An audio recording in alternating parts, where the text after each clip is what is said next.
بسم اللہ الرحمن الرحیم۔ پیش خدمت ہے کہانی عمرو اور جادو جل۔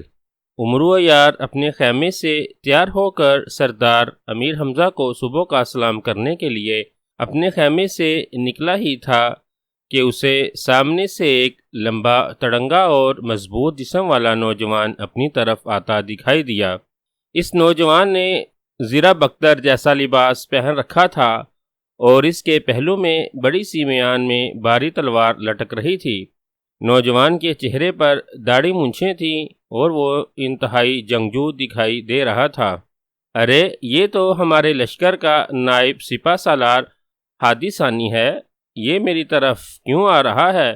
عمرو نے اس نوجوان کی طرف دیکھ کر حیرت سے بڑبڑاتے ہوئے کہا۔ پھر وہ جان بوجھ کر دوسری طرف منہ موڑ کر آگے بڑھا ہی تھا کہ آنے والے نوجوان نے اسے آواز دی، ذرا رکنا عمرو یار، مجھے تم سے ایک نہایت ضروری بات کرنی ہے۔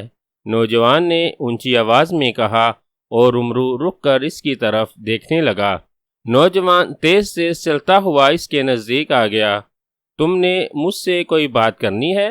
عمرو نے اس کی طرف حیرت سے دیکھتے ہوئے کہا۔ ہاں عمرو یار، میں تم ہی سے ملنے آ رہا تھا، اچھا ہوا تم خیمے سے خود ہی باہر آ گئے، نوجوان نائب سپہ سالار ہادی ثانی نے کہا۔ اس کے لہجے میں بے پناہ ٹھہراؤ اور انتہائی سنجیدگی تھی۔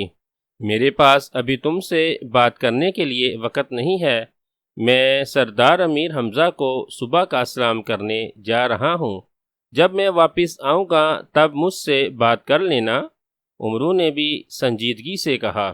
سردار امیر حمزہ کو صبح جا کر روز سلام کرنا اس کا معمول تھا اور وہ اس معمول میں کوئی خلل نہیں آنے دیتا تھا۔ اسے راستے میں کوئی بھی پکارتا تو انسنی کرتا ہوا سردار امیر حمزہ کے خیمے میں چلا جاتا۔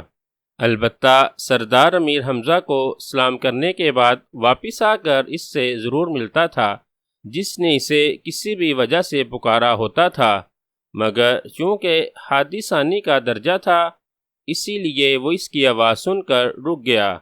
ہادی ثانی لشکر کا نائب سپہ سالار ہونے کے ساتھ ساتھ سردار امیر حمزہ کا مشیر خاص بھی تھا۔ وہ جنگجو اور نہایت لڑاکا نوجوان تھا جس کے بازوؤں میں واقعی فولاد کی سی طاقت تھی۔ ہادی ثانی کو میدان میں اترتا دیکھ کر شہنشاہ افراسیاب کی فوج میں بے پناہ خوف پھیل جاتا تھا اور وہ اس سے ہر ممکن طریقے سے بچنے کی کوشش کرتے تھے۔ ہادی ثانی بے حد طاقتور اور ذہین تھا۔ وہ اپنی ذہانت اور طاقت سے دشمنوں کو کئی بار پسپسا ہونے پر مجبور کر چکا تھا۔ یہی وجہ تھی کہ سردار امیر حمزہ اس سے بے حد خوش تھے۔ ہادی ثانی سردار امیر حمزہ کو اپنی ذہانت سے جنگی معاملات میں بہترین مشورے بھی دیتا تھا۔ اس کے مشورے اور اس کی حکمت عملی سے سردار امیر حمزہ کی فوجیں دشمنوں کے کئی بار دانت کھٹے کر چکی تھیں، اسی لیے دوسروں کے ساتھ ساتھ عمرو بھی اس کی بے حد عزت کرتا تھا۔ او ٹھیک ہے، تم جا کر پہلے سردار امیر حمزہ کو سلام کراؤ، تب تک میں تمہارا یہیں انتظار کرتا ہوں، ہادی ثانی نے کہا۔ کوئی خاص کام ہے مجھ سے؟ عمرو نے پوچھا۔ ہاں بہت ہی خاص کام ہے، لیکن تم جاؤ، واپس آؤ گے پھر بات کریں گے، ہادی ثانی نے کہا۔ انتظار ہی کرنا ہے تو میرے خیمے میں چلے جاؤ، میں جلد ہی واپس آ جاؤں گا، عمرو نے کہا۔ ٹھیک ہے، ہادی ثانی نے کہا تو عمرو اسے اپنے خیمے میں لے گیا۔ دربان کو اندر بلا کر اس نے اسے ہادی ثانی کا خیال رکھنے اور اس کی خدمت کرنے کے لیے کہا اور پھر وہ خیمے سے باہر نکل آیا۔ تھوڑی دیر بعد جب وہ سردار امیر حمزہ کو سلام کر کے واپس آیا تو ہادی ثانی وہیں اس کا انتظار کر رہا تھا۔ دربار نے اسے مشروبات اور تازہ پھل پیش کیے تھے، مگر ہادی ثانی نے ان میں سے کسی چیز کو ہاتھ بھی نہیں لگایا تھا۔ یہ کیا؟ نہ تم نے پھل کھائے ہیں اور نہ ہی کوئی مشروب پیا ہے؟ کیوں؟ عمرو نے کہا۔ میں بہت پریشان ہوں عمرو یار، پریشانی اتنی بڑی ہے کہ کھانے پینے کا ہوش نہیں ہے، اس نے کہا۔ اوہ ایسی کیا پریشانی آ گئی ہے تمہیں؟ کھانے پینے کا ہوش ہی نہیں رہا، عمرو نے کہا۔ تمہیں بتاؤں گا تو تم بھی پریشان ہو جاؤ گے، ہادی ثانی نے کہا، کوشش کروں گا کہ مجھے پریشانی نہ ہو، بتاؤ۔ عمرو نے مسکراتے ہوئے کہا، ہماری فوج کے 1000 سپاہی گم ہو گئے ہیں۔ ہادی ثانی نے کہا اور عمرو چونک کر سیدھا ہو گیا اور حیرت بھری نظروں سے اس کی طرف دیکھنے لگا جیسے ہادی ثانی نے کوئی انہونی سی بات کر دی ہو۔ 1000 سپاہی گم ہو گئے ہیں؟ مطلب؟ عمرو نے حیرت بھرے لہجے میں کہا، میرے ساتھ 22,000 سپاہی تھے جن کی کمان میرے پاس تھیں۔ سپہ سالار دوئم ابن جالوس نے ہمیں طلسم ہوشربا کے شمالی علاقے کی طرف بھیج رکھا ہے، جہاں ہم طلسم ہوشربا پر نظر رکھتے ہیں تاکہ عقب سے شہنشاہ افراسیاب کی فوج ہمارے لشکر پر حملہ نہ کر سکے۔ اگر وہ عقب سے آئیں تو انہیں سب سے پہلے ہمارا سامنا کرنا پڑے۔ ہم طاقت اور حکمت عملی سے انہیں یا تو ہلاک کر دیتے ہیں یا پھر بس بسا ہونے پر مجبور کر دیتے ہیں۔ ہادی ثانی نے کہا، جانتا ہوں، اسی لیے تو سردار امیر حمزہ تم سے خوش ہیں۔ عمرو نے اس بات میں سر ہلا کر کہا، ہماری فوج ایک بڑے میدان میں ہے۔ میدان کے سامنے ایک پہاڑی ہے جس کی دوسری طرف طلسم ہوشربا کی آگ کی دیوار ہے۔ ہم نے میدان میں خیمے نصب کر رکھے ہیں جن کی دن رات نگرانی کے لیے 20 سپاہی جاگتے رہتے ہیں، اور میری عادت ہے کہ دن کی شروعات ہوتے ہی تمام سپاہیوں کو ایک جگہ اکٹھا کرتا ہوں اور انہیں جنگلی مشقوں میں مصروف رکھتا ہوں۔ آج صبح جب میں نے سپاہیوں کو جنگی مشقوں کے لیے میدان میں جمع کیا تو بے شمار سپاہی کم تھے۔ سب کی گنتی کی گئی، پھر ان کے خیمے دیکھے گئے، مگر پورے 1000 سپاہیوں کا کہیں پتہ نہیں تھا۔ پہرے داروں نے بھی میدان میں نہ کسی کو آتے دیکھا اور نہ ہی میدان سے کوئی باہر گیا تھا۔ چند افراد غائب ہوتے تو شاید ان کا پتہ نہ چلتا، مگر 1000 سپاہیوں کا اس طرح غائب ہونا انتہائی حیرت کن تھا۔ انہیں ہر جگہ تلاش کیا گیا مگر ان کا کہیں کچھ پتہ نہ چل سکا۔ میں نے احتیاطاً لشکر میں بھی اپنے ساتھیوں کو بھیجا تھا مگر کوئی اس کی طرف سے نہیں آیا۔ ہم سب بے حد پریشان ہیں۔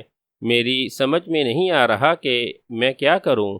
سردار امیر حمزہ میری بہت قدر کرتے ہیں مگر میں انہیں جا کر کیسے بتاؤں اور کیا بتاؤں، اسی لیے سوچ سوچ کر میں تمہارے پاس آ گیا ہوں۔ ہادی ثانی کہتا چلا گیا، میرے پاس ہی کیوں؟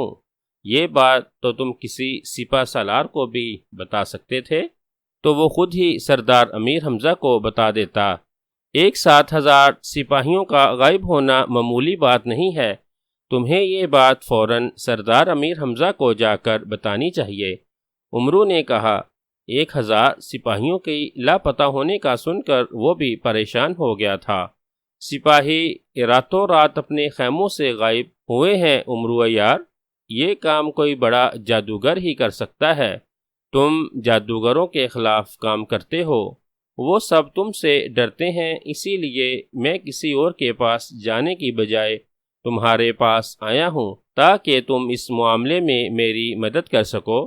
ہادی ثانی نے کہا، تم کیسے کہہ سکتے ہو کہ ان سپاہیوں کو کسی جادوگر نے ہی غائب کیا ہے؟ عمرو نے اس کی طرف غور سے دیکھتے ہوئے کہا، جو سپاہی غائب ہوئے ہیں ان کے خیموں سے ہمیں سیاہ مورتیاں ملی ہیں، بالشت برد کی مورتیاں جن کی شکلیں ایک جیسی ہیں، وہ سب شیطانی مورتیاں ہیں۔ ہادی ثانی نے کہا، ساتھ ہی اس نے جیب سے ایک سیاہ رنگ کی چھوٹی سی مورتی نکال کر عمرو کے سامنے رکھ دی۔ سیاہ شیطانی مورتی کی شکل بے حد ڈراؤنی تھی، جسے دیکھ کر عمرو نے بھی بے اختیار منہ پھیر لیا تھا۔ اسے واپس اپنی جیب میں رکھ لو اور یہ بتاؤ کہ کیا تمام خیموں میں ایسی ہی شیطانی مورتیاں موجود ہیں؟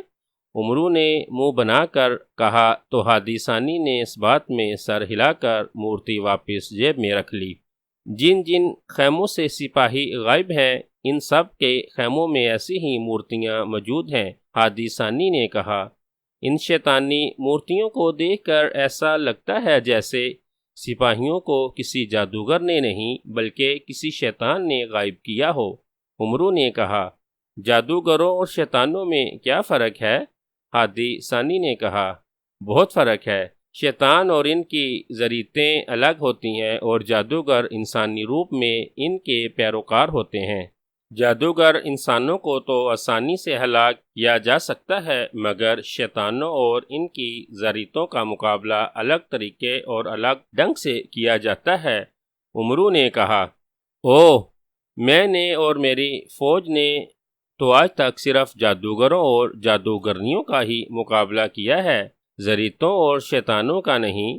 ہادی ثانی نے کہا، بہرحال یہ بتاؤ، ان مورتیوں کے علاوہ ان خیموں میں تمہیں اور کیا ملا ہے، یا کوئی ایسی بات جو تمہیں عجیب لگی ہو؟ عمرو نے پوچھا، وہاں اور تو کچھ نہیں ملا، ہاں، ان تمام خیموں میں ایک جیسی بدبو تھی، ایسی بدبو جیسے وہاں مردہ جانور پڑے ہوں۔ ہادی ثانی نے کہا، اوہ، تو پھر یہ واقعی شیطانی ذریتوں کا ہی کام ہے، مجھے وہ مورتی دوبارہ دکھانا۔ عمرو نے ہونٹ بھینچ کر کہا تو ہادی ثانی نے اس بات میں سر ہلا کر جیب سے سیاہ شیطانی مورتی دوبارہ نکال لی۔ مورتی کا چہرہ کسی شیر جیسا تھا، اس کے کھلے ہوئے منہ سے لمبے لمبے دانت دکھائی دے رہے تھے، اس کے منہ میں زبان نہیں تھی، آنکھیں گول اور کان خرگوش جیسے تھے، اور اس کے ہاتھ پیر پرندوں کے پنجوں جیسے تھے، سر گنجا اور ناک کافی لمبی تھی۔ حیرت ہے، شیطانی ذریت سپاہیوں کو غائب کر کے ان مورتیوں کو خیموں میں کیوں چھوڑ گئی ہے؟ عمرو نے کہا، اسی بات سے تو میں پریشان ہوں، مورتی اس قدر مکروہ ہے کہ میں اسے سردار امیر حمزہ کو دکھانے کی جرت نہیں کر سکتا۔ ہادی ثانی نے کہا، اچھا کیا ہے جو تم نے یہ سیاہ مورتی سردار امیر حمزہ کے پاس نہیں لے کر گئے، اسے زمین پر رکھ دو۔ عمرو نے کہا تو ہادی ثانی نے مورتی زمین پر رکھ دی۔ رکو، میں ابھی آتا ہوں، عمرو نے کہا اور اٹھ کر تیزی سے خیمے کے دوسرے حصے میں چلا گیا۔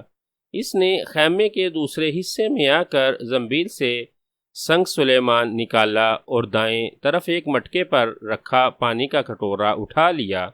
اس نے مٹکا الٹا کر کے کٹورے میں پانی ڈالا اور پھر سنگ سلیمانی اس پانی میں ڈال دیا۔ جیسے ہی اس نے سنگ سلیمانی پانی میں ڈالا، پانی کا رنگ ہلکا سرخی مائل ہو گیا۔ وہ کٹورا لے کر واپس خیمے کے پہلے حصے میں آ گیا۔ یہ کیا ہے؟ ہادی ثانی نے عمرو کے ہاتھ میں کٹورا دیکھ کر حیرت بھرے لہجے میں پوچھا۔ ابھی بتاتا ہوں، عمرو نے کہا اور اس کے سامنے کرسی پر آ کر بیٹھ گیا۔ مورتی اسی طرح زمین پر پڑی تھی۔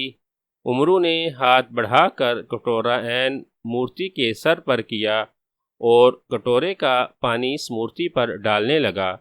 مورتی پر کوئی اثر نہیں پڑا تھا۔ عمرو نے کٹورے کا سارا پانی اس پر انڈیل دیا، پھر اس نے کٹورے سے سنگ سلیمانی نکال کر اپنی زنبیل میں ڈالا اور کٹورا ایک طرف رکھ دیا۔ اس کی نظریں بددستور مورتی پر جمی ہوئی تھیں۔ بتاؤ تو صحیح، تم نے مورتی پر پانی کیوں ڈالا؟ کیا ہوگا اس سے؟ ہادی ثانی نے حیرت بھرے لہجے میں کہا، جیسے اسے مورتی پر اس طرح پانی ڈالنے کا مطلب سمجھ میں نہ آ رہا ہو۔ دیکھو، مورتی کی طرف دیکھو، عمرو نے کہا۔ تو ہادی ثانی مورتی کی طرف دیکھنے لگا اور پھر وہ چونک پڑا۔ مورتی سے اچانک دھواں نکلنا شروع ہو گیا تھا۔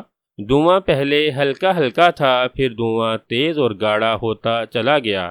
یہ دیکھ کر ہادی ثانی اور عمرو فوراً اٹھ کھڑے ہوئے۔ یوں لگ رہا تھا جیسے مورتی جنگلی لکڑی کی طرح سلگ اٹھی ہو اور اس سے تیز دھواں نکل رہا ہو۔ مورتی اس دھوئیں میں چھپ گئی تھی۔ حیرت کی بات یہ تھی کہ دھواں اوپر اٹھنے کی بجائے زمین پر ہی پھیلتا جا رہا تھا۔ یہ کیا ہو رہا ہے؟ یہ دھواں؟ ہادی ثانی نے آنکھیں پھاڑتے ہوئے کہا۔ عمرو نے اس کی بات کا کوئی جواب نہیں دیا۔ دھواں زمین پر پھیل کر ایک انسان کا روپ اختیار کر رہا تھا، ایک ایسا انسان جو دھوئیں میں ہی چھپا ہوا تھا۔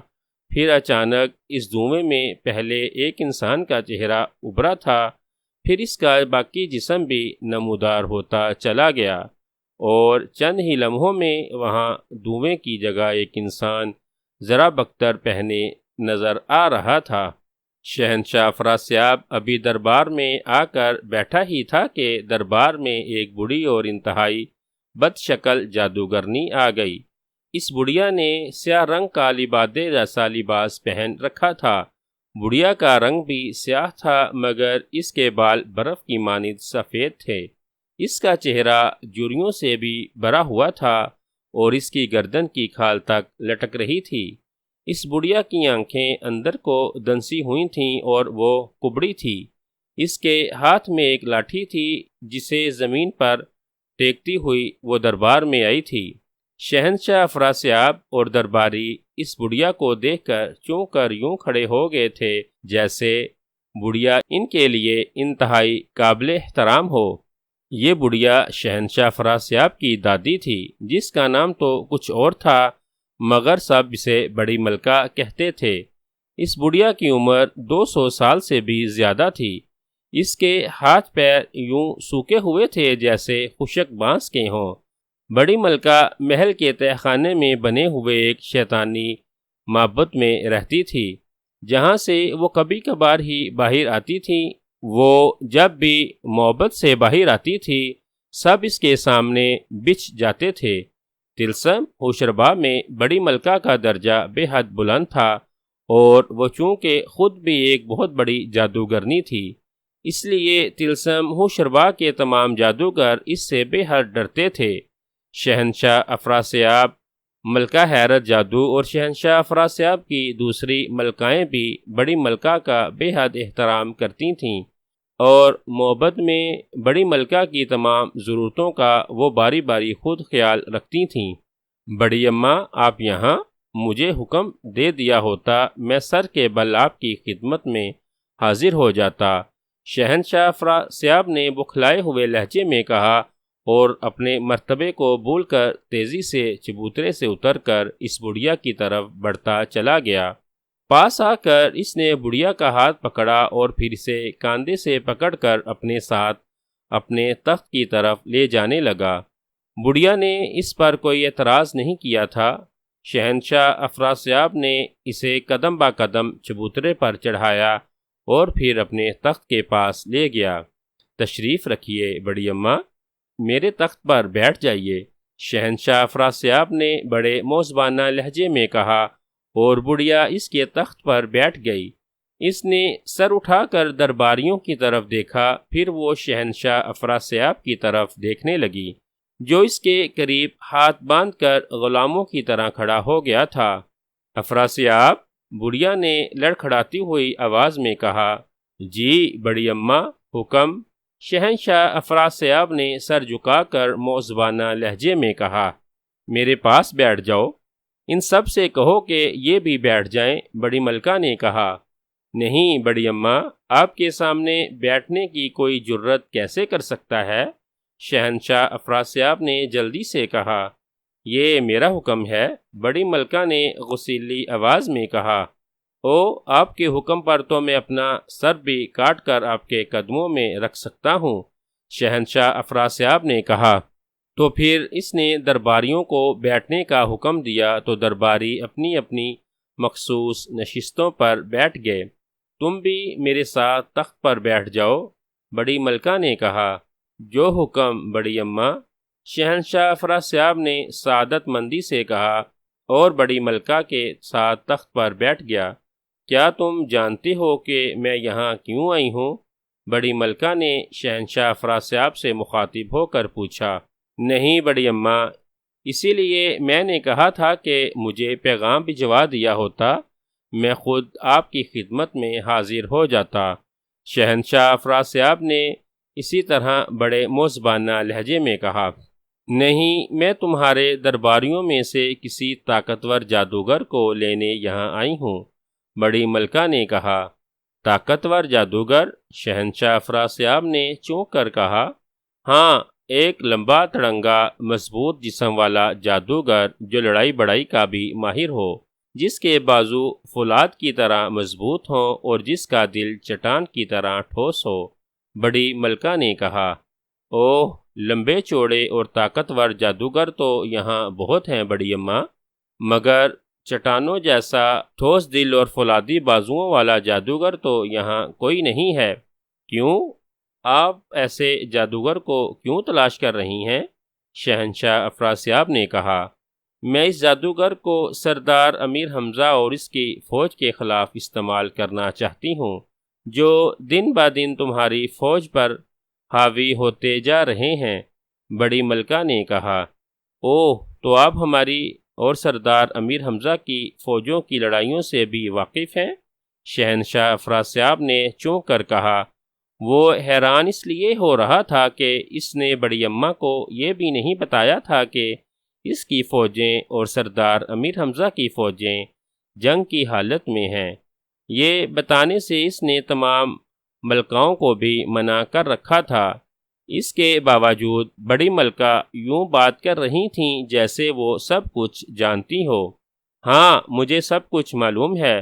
تم نے یہ بات مجھ سے چھپا رکھی تھی، مگر مجھے اس بات کا بہت پہلے سے علم تھا۔ عام حالات میں عام سی جنگیں ہوتی تھیں، اسی لیے میں اب تک خاموش بیٹھی ہوئی تھی۔ کبھی تمہاری فوجیں جیت جاتی تھیں اور کبھی سردار امیر حمزہ کی فوجیں، مگر اب میں پچھلے کئی سالوں سے دیکھ رہی ہوں کہ سردار امیر حمزہ کی فوجیں تمہاری فوجوں پر حاوی ہوتی جا رہی ہیں۔ تمہاری فوجیں جب بھی سردار امیر حمزہ کے سپہ سالاروں اور ان کی فوجوں کے سامنے جاتی ہیں تو انہیں بری طرح سے شکست کا سامنا کرنا پڑتا ہے۔ ہزاروں لاکھوں جادوگر گنتی کے چند ایسے انسانوں سے مار کھا رہے ہیں جو جادو بھی نہیں جانتے۔ بڑی ملکہ نے کہا، اور اس کی بات سن کر شہنشاہ افراسیاب نے شرم سے سر جھکا لیا۔ ہاں بڑی اماں، یہ سچ ہے، ہم واقعی سردار امیر حمزہ کے لشکروں سے شکست پر شکست کھا رہے ہیں۔ اس نے بڑے مردہ سے لہجے میں کہا، کیوں شکست کھا رہے ہو تم؟ کیا اس کی وجہ جانتے ہو تم؟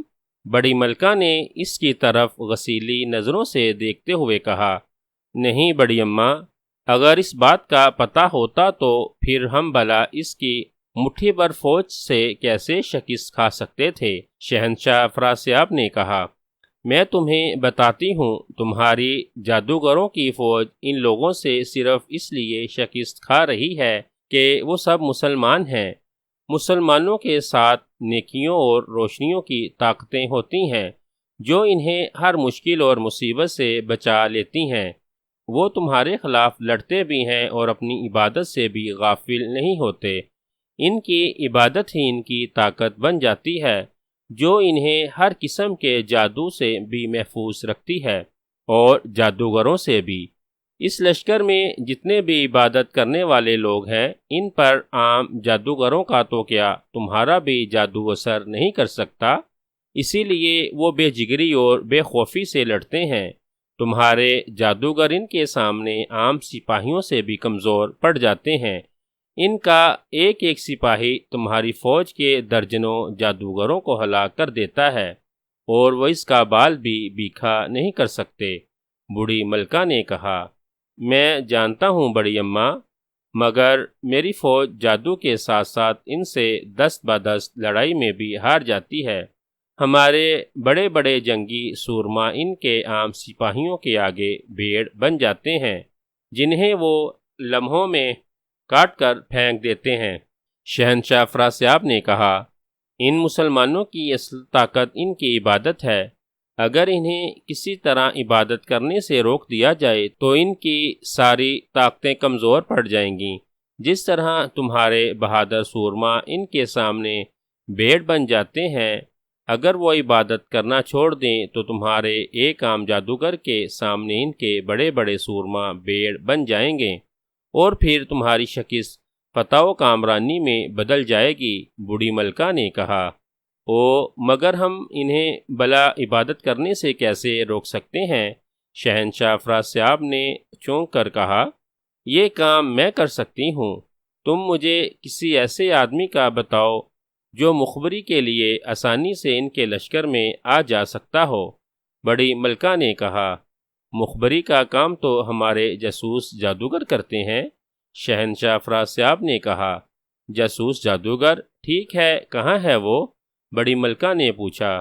وہ تو لشکر میں ہی ہوں گے، آج ابھی تک ان میں سے کوئی نہیں آیا، شہنشاہ افراسیاب نے کہا۔ ٹھیک ہے، جب بھی تمہارا کوئی جاسوس جادوگر یہاں آئے تو اسے یہ بوتل دے دینا۔ اس بوتل میں پانی ہے جس پر میں نے ایک خاص جادو کر رکھا ہے۔ اپنے جاسوس جادوگر سے کہنا کہ وہ اس بوتل کا سارا پانی اس تالاب میں ڈال دے جہاں سے لشکری پانی پیتے ہیں، بڑی ملکہ نے کہا۔ ساتھ ہی اس نے ہوا میں ہاتھ مارا تو اس کے ہاتھ میں ایک شیشے کی چھوٹی سی بوتل آ گئی۔ بوتل میں پانی بھرا ہوا تھا اور اس پر کارک لگا ہوا تھا۔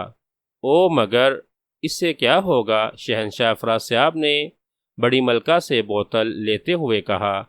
اس کے لہجے میں حیرت تھی۔ ان لشکریوں میں ایسے بہت سے مسلمان ہیں جو نماز اور عبادت سے غفلت کرتے ہیں۔ جب وہ لوگ تالاب سے جادو ملا پانی پئیں گے تو ان لوگوں پر تو اس جادو کا پانی کوئی اثر نہیں ہوگا جو پابندی سے عبادت کرتے ہیں، مگر جو لوگ پابندی سے عبادت نہیں کرتے اور جان بوجھ کر غفلت کرتے ہیں، وہ جب پانی پئیں گے تو رات کو سوتے وقت ان کے جسم سکڑ کر پتھر کی مورتیوں میں تبدیل ہو جائیں گے، انتہائی بد شکل اور بھیانک شیطانی مورتیوں میں۔ ان کی تعداد سینکڑوں میں بھی ہو سکتی ہے اور ہزاروں میں بھی۔ اگر ان میں سے 1100 مسلمان اس جادو جل کا شکار ہو کر شیطانی مورتیوں میں بدل گئے تو سمجھ لو تمہارے لیے ہر طرف کامیابیوں کے دروازے کھل جائیں گے۔ 1100 شیطانی مورتیوں بننے والوں کو بھی یہ دیکھے گا اس پر ان شیطانی مورتیوں کا اثر پڑ جائے گا اور وہ بھی اپنی عبادتوں کو بھول جائے گا۔ ان پر آسانی سے شیطان غالب آ جائے گا، یہاں تک کہ ان لوگوں کے دماغ اس قدر شیطانی ہو جائیں گے کہ وہ تمہاری فوج سے لڑنا بھول کر آپس میں ہی لڑنا جھگڑنا شروع کر دیں گے۔ بھائی بھائی کا گلا کاٹے گا اور بیٹا باپ کا۔ ان میں زر زمین اور زن کی ایسی لڑائی ہوگی جس سے وہ عبادت کی دنیا سے نکل کر شیطانیت کی دنیا میں داخل ہو جائیں گے، اور ان کی طاقتیں، ان کا جذبہ جہاد اور ان کا غیر مسلمانوں کے خلاف تلوار اٹھانا دم توڑ دے گا۔ ان مسلمانوں میں پھوٹ پڑ جائے گی تو یہ تباہ بھی ہوں گے اور برباد بھی۔ پھر ایسا وقت آئے گا جب مسلمان ہی دوسرے مسلمان کا سب سے بڑا دشمن ہوگا، ایسا دشمن جسے نہ اپنے ملک کی پرواہ ہوگی، نہ اپنے گھر کی اور نہ ہی اپنے کسی عزیز کی۔ بڑی ملکہ شیطانیت برے بھرپور لہجے میں کہتی چلی گئی۔ اس کی آواز اتنی اونچی تھی کہ پورے دربار میں گونجتی معلوم ہو رہی تھی۔ اس کا ایک ایک لفظ شہنشاہ افراسیاب کے ساتھ ساتھ اس کا ہر درباری بھی سن رہا تھا، اور یہ سب سنتے ہوئے ان کے چہرے جوش و جذبات سے تمتما اٹھے تھے۔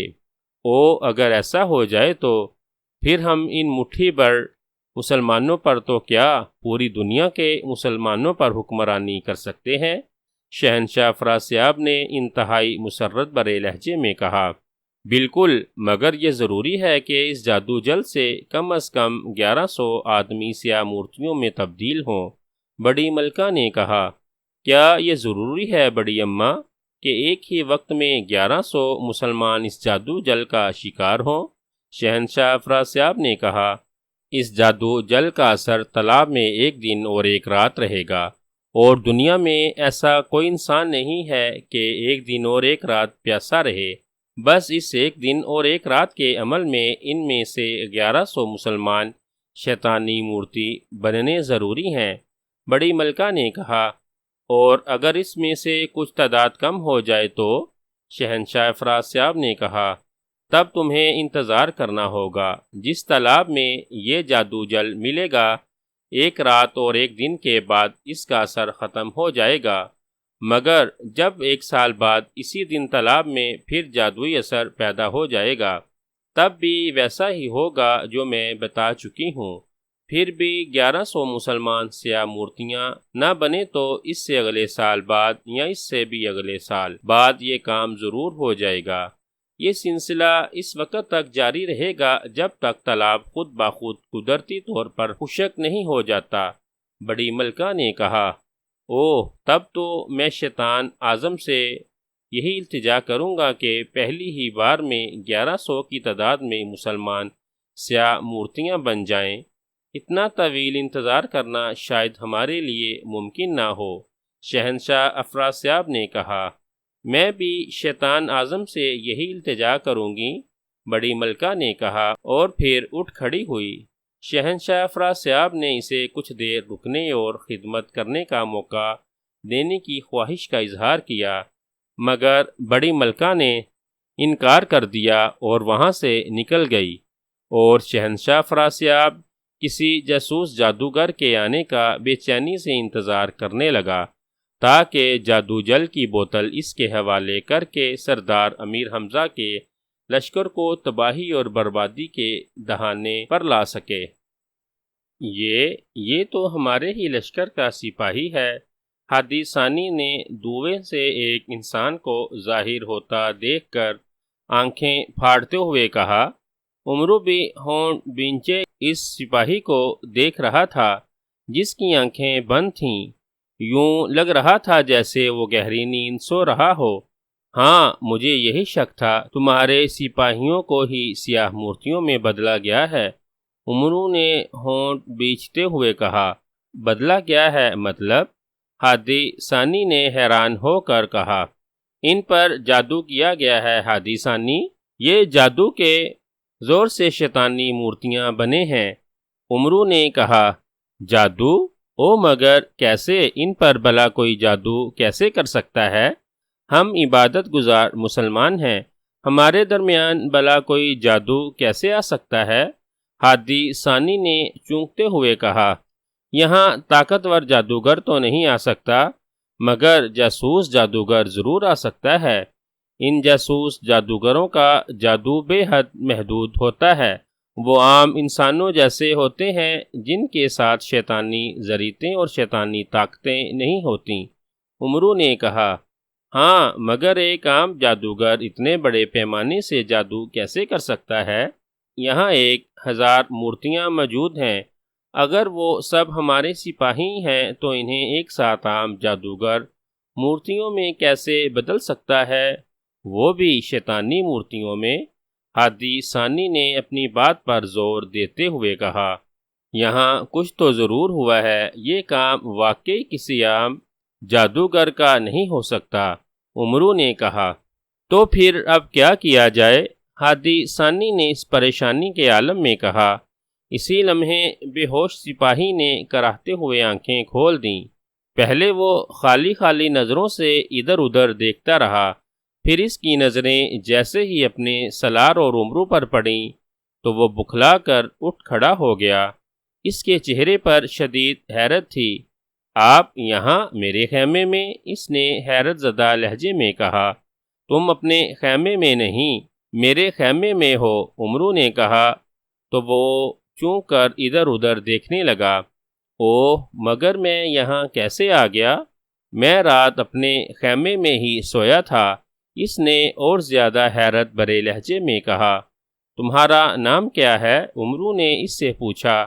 ثاقب بن طلحہ، اس نے کہا۔ ثاقب بن طلحہ، کیا تمہیں یاد ہے رات سونے کے بعد تمہیں کیا ہوا تھا؟ عمرو نے اس کی طرف غور سے دیکھتے ہوئے پوچھا۔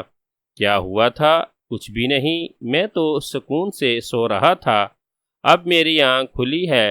اور اس نے کہا، یہ بتاؤ رات کو سونے سے پہلے تم نے کیا کیا تھا؟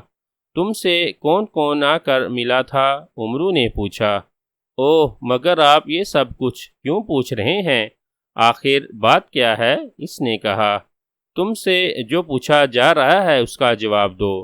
ہادی ثانی نے اس کی طرف دیکھتے ہوئے غصیلے لہجے میں کہا۔ جی، میں اپنے ساتھی سپاہیوں کے ساتھ ہی تھا، ان سے پنڈال میں گپ شپ لگا کر اپنے خیمے میں چلا گیا تھا۔ خیمے میں تو کوئی مجھ سے ملنے نہیں آیا تھا۔ اس نے ہادی ثانی کو غصے میں دیکھ کر جلدی سے کہا۔ رات سونے سے پہلے نماز پڑھی تھی تم نے؟ عمرو نے پوچھا۔ اور اس کی بات سن کر ثاقب بن طلحہ کا رنگ اڑ گیا اور وہ ان سے نظریں چرا چرا کر ادھر ادھر دیکھنے لگا۔ بولو، نماز پڑھی تھی تم نے؟ ہادی ثانی نے اسی طرح غصیلے لہجے میں کہا۔ جی نہیں، میری طبیعت خراب تھی، اس نے گھبرائے ہوئے لہجے میں کہا۔ او نہیں، نماز سے غفلت کرنے کا مطلب جانتے ہو؟ تم کب سے نہیں پڑھ رہے ہو نماز؟ عمرو نے سخت لہجے میں کہا۔ جی وہ اس نے خوف اور پریشانی سے خشک ہونٹوں پر زبان پھیرتے ہوئے کہا۔ ثاقب بن طلحہ، سیدھی طرح ہماری باتوں کا جواب دو، کب سے نماز سے غفلت کر رہے ہو اور کیوں؟ ورنہ، ہادی ثانی نے غصیلے لہجے میں کہا اور اپنی میان میں موجود تلوار کا دستہ پکڑ لیا، جیسے وہ تلوار نکال کر ابھی اس کا سر قلم کر دے گا۔ یہ دیکھ کر ثاقب بن طلحہ کے جسم پر لرزہ سا طاری ہو گیا۔ میں پچھلے 2 ہفتوں سے غفلت کر رہا ہوں جناب، اور میری غفلت کی وجہ میری پریشانیاں ہیں۔ میرے بوڑھے ماں باپ بیمار ہیں، میری اولاد نافرمان ہے، اور میرے گھریلو حالات اس قدر خراب ہیں کہ میری تنخواہ میری گھریلو اخراجات پورے کرنے کے لیے کافی نہیں ہے۔ میں دن رات یہی سب سوچتا رہتا ہوں۔ اسی سوچ اور پریشانیوں میں نماز کا وقت بھی گنوا دیتا ہوں اور باقی عبادت کا بھی۔ ثاقب بن طلحہ نے آنکھوں میں آنسو لاتے ہوئے کہا۔ او نہیں، نماز اسلام کا بنیادی اور پہلا رکن ہے احمق، اور تم اپنی ذاتی پریشانیوں اور الجھنوں میں نماز کو ہی بھول رہے ہو۔ اس کا یہی مطلب ہے کہ تم اور تمہارے گھر والے دنیا داری میں پڑے ہوئے ہیں۔ تم لوگوں نے اللہ تعالیٰ پر بھروسہ کرنا چھوڑ دیا ہے، جو ساری دنیا کا، ساری کائنات کا خالق و مالک ہے۔ وہ خدا جو تمہاری ہر ضرورت کو پورا کرتا ہے، تم اس کے شکرانے کے لیے اس کے سامنے سر جھکانا اور اس سے مانگنا بھی بھول جاتے ہو۔ کیوں؟ بولو، ہادی ثانی نے انتہائی غضبناک لہجے میں کہا۔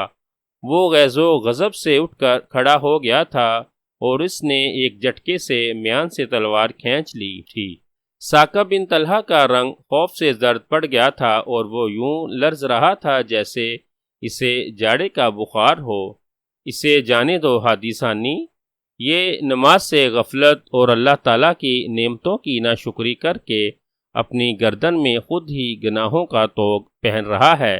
ایسے لوگ نہ دین کے ہوتے ہیں نہ دنیا کے، انہیں نہ دنیا میں عزت ملتی ہے اور نہ آخرت میں۔ آج یہ دنیا داری کی پریشانیوں میں الجھا ہوا ہے، اسے کچھ خبر نہیں ہے۔ جب یہ قبر میں جائے گا اور اس سے دین کا پہلا سوال پوچھا جائے گا تو اس سے کوئی جواب نہیں بن پڑے گا، پھر اس کا جو حشر ہوگا وہ یہ خود ہی بھگتے گا۔ عمرو نے منہ بناتے ہوئے کہا۔ اس کی بات سن کر ثاقب بن طلحہ کے آنسو چھلک پڑے، وہ فوراً ان کے قدموں میں گر پڑا۔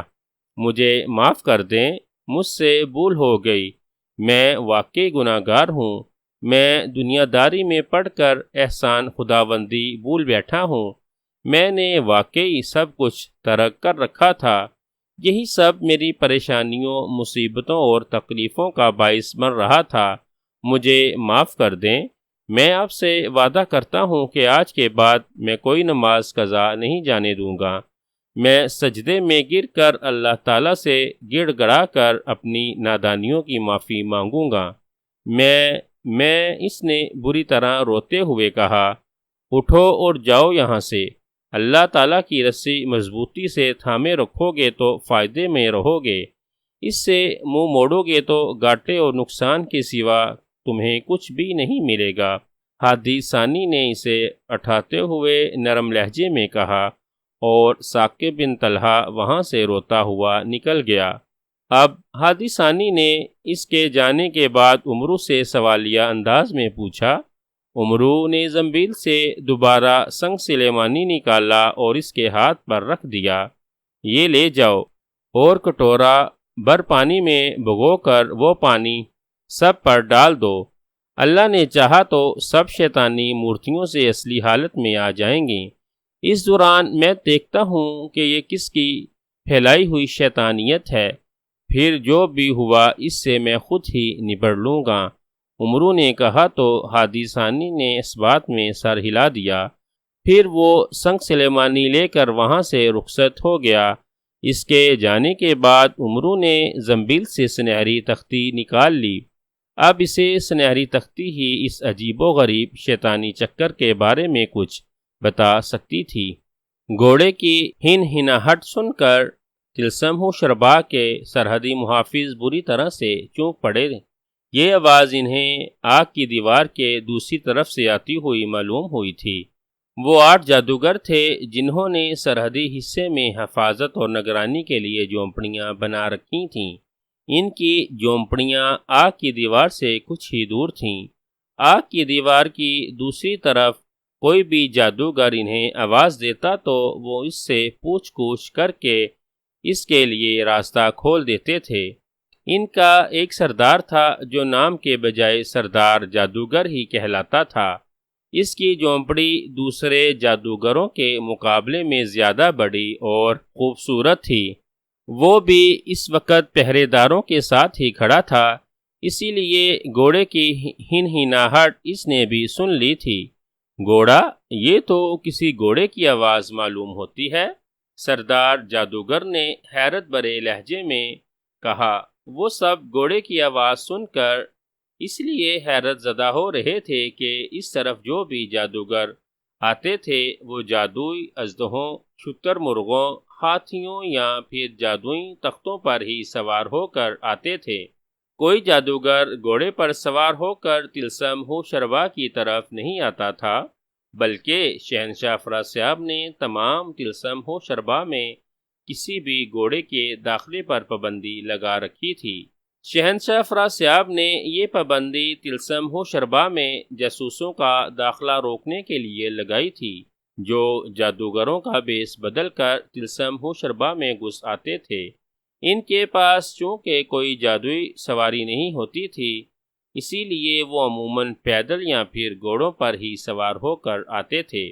اس لیے شہنشاہ افراسیاب نے سرحدی محافظوں کو سختی سے حکم دے رکھا تھا کہ کوئی بھی جادوگر یا جادوگرنی گھوڑے پر یا بغیر کسی جادوئی سواری کے اندر آنا چاہے تو اس کے لیے آگ کی دیوار میں راستہ نہ کھولا جائے۔ جو بھی ہوگا خود ہی چلا جائے گا۔ ہو سکتا ہے کوئی گھوڑ سوار راستہ بھٹک کر اس طرف آ گیا ہو، ایک محافظ نے کہا۔ آگ کی اس دیوار کے پاس کوئی بھی گھوڑ سوار راستہ بھٹک کر نہیں آ سکتا، کیونکہ گھوڑا یہاں دور ہی سے سانپ کی بو محسوس کر کے رک جاتا ہے، وہاں آگ سے بھی بھٹک کر کوسوں دور رہنے کی کوشش کرتا ہے، اور یہاں تو ایسا لگ رہا ہے جیسے گھوڑا آگ کی دیوار کے بالکل قریب موجود ہو۔ دوسرے محافظ نے کہا، تو تم کیا کہنا چاہتے ہو؟ کوئی زبردستی اس گھوڑے کو یہاں لایا ہے؟ پہلے محافظ نے منہ بنا کر کہا، بالکل، مجھے ایسا ہی لگتا ہے، اور یہ کام کوئی عیار یا پھر سردار امیر حمزہ کے لشکر کا کوئی آدمی ہی کر سکتا ہے۔ ان کے ساتھ ساتھ ان کے گھوڑے بھی نہ ڈر ہیں، وہ کچھ بھی کر سکتے ہیں۔ دوسرے محافظ نے کہا، رکو، میں دیکھتا ہوں، اگر کوئی عیار یا سردار امیر حمزہ کا کوئی سپاہی ہوا تو آج وہ میرے ہاتھوں سے زندہ بچ کر نہیں جا سکے گا۔ سردار جادوگر نے ان کی بات سن کر غصیلے لہجے میں کہا، پھر وہ مڑا اور تیز تیز چلتا ہوا آگ کی دیوار کے پاس آ گیا۔ دوسرے لمحے اس نے ایک جھٹکے سے میان سے تلوار نکال لی۔ اس نے ہاتھ بڑھا کر آگ میں تلوار دائیں بائیں ماری تو اچانک آگ کا ایک حصہ قدرے دھیما ہو گیا۔ تیز بھڑکی ہوئی آگ جس کے شعلے بے حد سرخ اور نیلے تھے، اچانک ان کی سرخی ختم ہو گئی تھی۔ اب نیلی نیلی سی آگ تھی جس کے آر پار بآسانی سے دیکھا جا سکتا تھا۔ جیسے ہی آگ دھیمی ہوئی، نہ صرف سردار جادوگر بلکہ دوسرے جادوگر بھی چونک پڑے۔ آگ کی دیوار کے کچھ فاصلے پر ایک گھوڑا کھڑا تھا، اس پر ایک نوجوان اور نہایت خوبصورت لڑکی پڑی تھی۔ لڑکی کا سر گھوڑے کی گردن پر تھا اور اس کی آنکھیں بند تھیں۔ یوں لگ رہا تھا جیسے وہ سفر کرتے کرتے تھک گئی ہو اور پھر گھوڑے پر ہی سو گئی ہو۔ اس کا چہرہ ان کی طرف تھا۔ لڑکی نے نہایت خوبصورت اور قیمتی لباس پہن رکھا تھا، جیسے کسی ملک کی شہزادی ہو۔ سردار جادوگر اور اس کے ساتھی جس پر چونکے تھے، وہ اس لڑکی کی کمر میں گھسے ہوئے 2 تیر تھے۔ دونوں تیر لڑکی کی کمر میں پیوست تھے اور خون سے اس کا لباس سرخ ہو رہا تھا۔ یہی نہیں، گھوڑے کے سینے، اس کی گردن اور اس کی کمر میں بھی 4 تیر لگے ہوئے تھے اور وہ شدید زخمی تھا۔ زمین پر کھڑا وہ یوں لہرا رہا تھا جیسے ابھی گر پڑے گا۔ اوہ، یہ تو کوئی زخمی لڑکی ہے، سردار جادوگر کے منہ سے نکلا۔ مجھے بھی ایسا ہی لگ رہا ہے، دوسرے محافظ نے کہا۔ مگر یہ ہے کون؟ کس نے اس قدر حسین لڑکی کو تیر مارے ہیں؟ ایک اور محافظ بولا۔ مجھے کیا معلوم، تم تو ایسے کہہ رہے ہو جیسے اس لڑکی کو میں نے ہی تیر مارے ہیں۔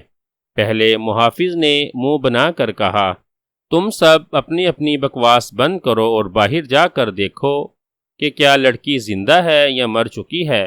سردار جادوگر نے ان کی طرف دیکھتے ہوئے کہا، باہر؟ مگر سردار، ایک محافظ نے چونک کر کہا، مگر کیا؟ میں تمہارا سردار ہوں، جاؤ، جلدی جاؤ۔ ہو سکتا ہے لڑکی کی سانسیں ابھی چل رہی ہوں، اگر یہ زندہ ہے تو اسے اٹھا کر یہاں لے آؤ۔ سردار جادوگر نے کہا تو ان کے محافظوں نے حیران ہو کر ایک دوسرے کی طرف دیکھا، جیسے وہ اپنے سردار کے اس ہمدردانہ انداز پر حیران ہو رہے ہوں، کیونکہ ان کا سردار انتہائی بے رحم جادوگر تھا۔ کسی پر رحم کرنا اس نے جیسے سیکھا ہی نہیں تھا۔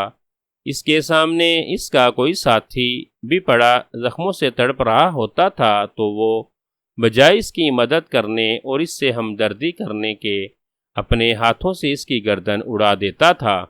لیکن اب اس لڑکی کو زخمی دیکھ کر وہ خاصا نرم پڑ رہا تھا، جیسے وہ اس لڑکی کی مدد کرنا چاہتا ہو۔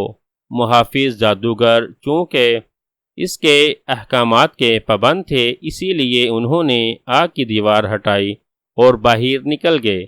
ایک محافظ نے جا کر گھوڑے کی باگ پکڑی اور 2 جادوگروں نے زخمی لڑکی کو گھوڑے سے نیچے اتار لیا۔ اس کی سانسیں چل رہی ہیں، یہ زندہ ہے سردار۔ ایک جادوگر نے سردار جادوگر سے مخاطب ہو کر تیز لہجے میں کہا، ٹھیک ہے، لے آؤ اسے یہاں۔ سردار جادوگر نے اس بات میں سر ہلا کر کہا۔ لڑکی کے زندہ ہونے کا سن کر اس کی آنکھوں میں چمک سی آ گئی تھی۔ لڑکی بے حد حسین تھی۔ سردار جادوگر کو لڑکی بے حد پسند آئی تھی۔ وہ یہی سوچ رہا تھا کہ اگر لڑکی زندہ ہوئی تو وہ اسے اپنے ساتھ لے جائے گا، اس کا علاج کرائے گا اور پھر اس سے زبردستی شادی کر لے گا۔ یہی وجہ تھی کہ اس لڑکی کو دیکھ کر اس کے دل میں ہمدردی ابھر آئی تھی۔ محافظ جادوگر لڑکی کو اٹھا کر اس طرف لے آئے اور گھوڑے کو وہیں چھوڑ دیا۔ گھوڑے سے جیسے ہی ان جادوگر محافظوں نے لڑکی کو اتارا، وہ وہیں گر گیا اور پھر تڑپ تڑپ کر ہلاک ہو گیا، جیسے وہ اسی بات کا انتظار کر رہا تھا کہ کوئی لڑکی کی مدد کے لیے آئے تو اس کا فرض پورا ہو جائے۔